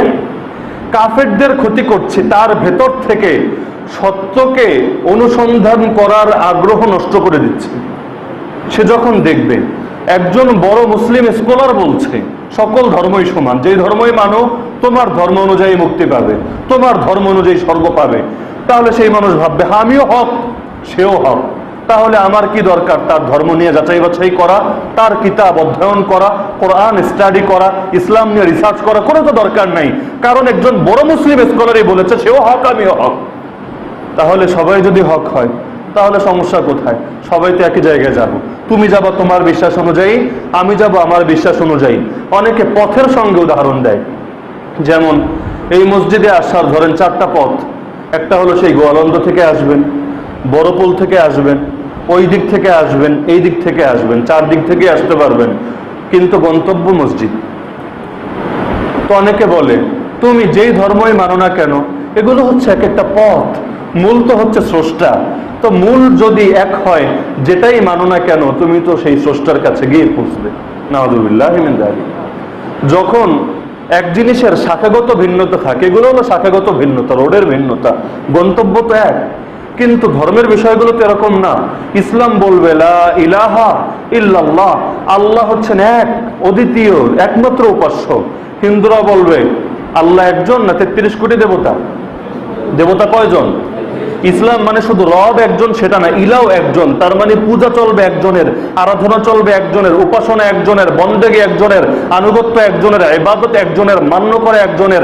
হাজার হাজার প্রতিশব্দ সমর্থক শব্দ নিয়ে আসেন, সবকিছু একজনের জন্যই বরাদ্দ। তারা বলবে না 33 কোটি দেবতার পূজা হবে। খ্রিস্টানরা বলবে না 33 কোটি না, 3 জন, ট্রিনিটি, ত্রিত্ববাদ, 3 জনের হবে, 3 মিলে এক খোদা। একজন হলেন গড, আর একজন হচ্ছে ঈসা যিশু, আর আরেকজন হচ্ছে হোলি স্পিরিট। তো এই 3টা মিলে হচ্ছে এক। তো কেউ বলবে 33 কোটি, কেউ বলবে 3। ইসলাম বলবে 33 কোটিও গলদ, 3ও গলদ। আল্লাহ কয়জন? উপাসনা করতে হবে কয়জনের? প্রতিদিন এই ঘোষণা দেই, ইয়াকা নাবুদু ওয়া ইয়াকা নাস্তাঈন, একমাত্র তোমারই ইবাদত করি, একমাত্র তোমারই কাছে সাহায্য চাই। লা শারীকা লা, তোমার কোনো শরীক নেই। ইন্না সালাতি ওয়া নুসুকি ওয়া মাহইয়ায়া ওয়া মামাতি লিল্লাহি রাব্বিল আলামিন, নিশ্চয়ই আমার নামাজ, আমার কুরবানি, আমার জীবন, আমার মরণ সব একমাত্র রব্বুল আলামিন আল্লাহর জন্য। লা শারীকা লা, তার কোনো শরীক নেই, অংশীদার নেই, দ্বিতীয় বলতে কোনো কথা নেই। কুল, তুমি বলো হুয়াল্লাহু আহাদ, আল্লাহ হচ্ছেন এক, আল্লাহুস সামাদ, আল্লাহ চিরনির্মুখাপেক্ষী। লাম ইয়ালিদ, কাউকে তিনি জন্ম দেননি, তিনি ঈসাকেও জন্ম দেননি, উযাইরকেও জন্ম দেননি, কাউকে জন্ম দেননি। ওয়ালাম ইউলাদ, নিজেও জন্মগ্রহণ করেননি। ওয়ালাম ইয়াকুল লাহু কুফুয়ান আহাদ, তার সমকক্ষ আর কেউ নেই। এই কথাগুলো বলে কাফেরদের হেদায়েত গ্রহণের পথ বন্ধ করে দিচ্ছি, আর মুসলমানদের কি ক্ষতি করছি?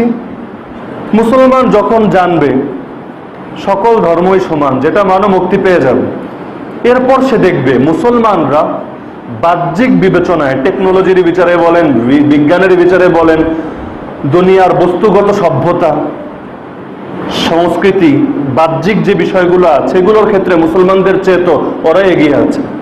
ইউরোপ আমেরিকা বেশি এগিয়ে না বাংলাদেশ বেশি এগিয়ে? তাহলে একজন মানুষ যখন দেখবে যে ইহুদিও সত্য, খ্রিস্টানরাও সত্য, হিন্দুরাও সত্য, মুসলমানরাও সত্য, তাহলে আমি পিছিয়ে থাকার কি দরকার? আমিও ওদের মতো হয়ে যায়, আমি উন্নতি করতে পারব। তাহলে হতে পারে আপনার এই কথা একজন মানুষকে বিভ্রান্ত করে ফেলতে পারে। কারণ সবই যদি সত্য হয়, আমাকে যেটা পশ্চাৎপরায়ণ সেটা মেনে থাকার কি দরকার? মিডিয়ার প্রচারণতা আছেই, ইসলাম হচ্ছে বর্বর, ইসলাম হচ্ছে সেকেলে, প্রাগৈতিহাসিক, ইসলাম হচ্ছে গিয়ে সেই মধ্যযুগীয় বর্বরতা। তাহলে এত বদনামের ইসলাম নিয়ে থাকার কি দরকার? আমি ধর্ম পাল্টে ফেলি, যেহেতু পাল্টানোর সুযোগ আছে। শুধু ইহুদি হওয়া যায় না, এটা বংশ পরম্পরায় হয়। ইহুদি ছাড়া যায় তাই তো হতে পারে। তাহলে আমি বৌদ্ধ হয়ে যাই, হিন্দু হয়ে যাই, খ্রিস্টান হয়ে যাই, কারণ পরিণাম তো সবাই জান্নাত। নাউযুবিল্লাহি মিন যালিক। তো এই কুফরি কথাগুলো বলে আমরা মুসলমানদেরও ক্ষতি করছি, কাফেরদেরও ক্ষতি করছি, নিজের ঈমানকেও নষ্ট করে ফেলছি।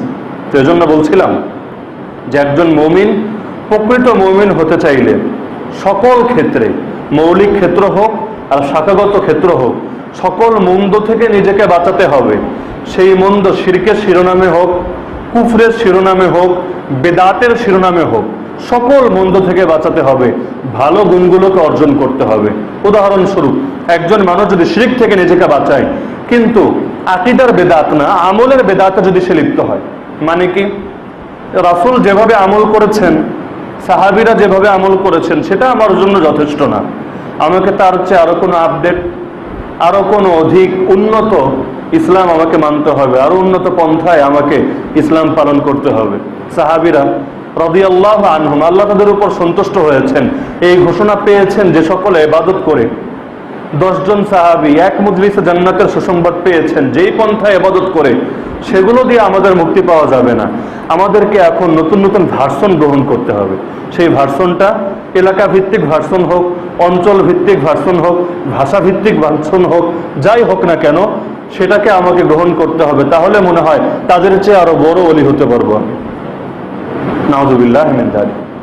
ইসলাম সর্বযুগে, সব সমাজে, সব এলাকায় এক এবং অভিন্ন, কিন্তু বেদাত সব এলাকায়, সব সমাজে ভিন্ন ভিন্ন। যদি বিশ্বাস না হয়, আপনি নিজেই একটু অনুসন্ধান করলে পেয়ে যাবেন। চট্টগ্রামের বেদাত আর সিলেটের বেদাত এক না, ফরিদপুরের বেদাত রাজবাড়ির বেদাত এক না। অথচ ইসলাম কিন্তু সর্বযুগে এক এবং অভিন্ন। ইসলামের মধ্যে কোনো ভিন্নতা কোনো কালে ছিল না। কারণ আল্লাহ তাআলা তার রাসূলের মুখে বিদায় হজে ঘোষণা করিয়ে দিয়েছেন, সূরাতুল মায়েদার আয়াত 3 নম্বর আয়াত, আল ইয়াউমা আকমালতু লাকুম দীনাকুম, আজ আমি তোমাদের জন্য তোমাদের দিনকে পরিপূর্ণ করে দিলাম। ওয়া আতমামতু আলাইকুম নিয়ামতি, তোমাদের উপর আমার নিয়ামতকে পূর্ণাঙ্গ করলাম। ওয়া রাদিতু লাকুমুল ইসলাম দীনা, ইসলামকে দিন হিসাবে মনোনীত করলাম। পরিপূর্ণ তো সেটাকেই বলা হয় যার মধ্যে সংযোজনও হবে না, যা থেকে কোনো কিছু বিয়োজনও হবে না। ইসলাম পরিপূর্ণ, এর মধ্যে কোনো কিছু কিয়ামত পর্যন্ত অ্যাডও হবে না, কোনো কিছু বাদও যাবে না।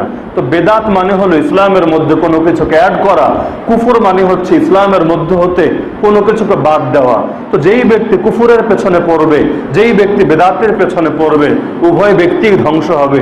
একমাত্র মুমিন সেই ব্যক্তি হবে যে নিজের ঈমানকে, নিজের আমলকে রাসূলের মতো, সাহাবীদের মতো, কোরআনের শিক্ষার মতো করে গড়ে নেবে।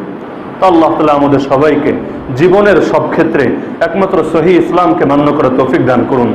ওয়া আখিরু দাওয়ানা আলহামদুলিল্লাহি রাব্বিল আলামিন।